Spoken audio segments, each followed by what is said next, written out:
Evan, and a lot of lawmakers today said that this is a bill that Oklahomans wanted, but leadership here at the Capitol says they're worried that not enough lawmakers will vote for it to get it across the finish line. So I think this is an important bill. I think it brings the ideas around abortion more in line with what Oklahomans want.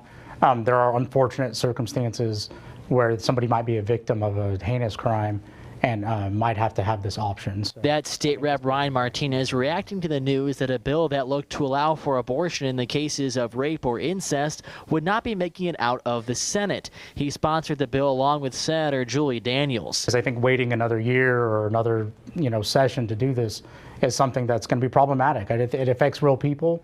And that puts people in a really tough situation. The bill was able to make it out of committee back in February, but President Pro Tem Greg Treat said support seemed shaky among House and Senate Republicans. I didn't know if that was going to get all the way through, and I didn't want to have a vote on something that may not have success. Senate Democrats were also expected to vote no on the bill since it required that rapes be reported to law enforcement. For me, it's an easy no until we are actually addressing that violent crime and bringing those numbers of assault and rape down.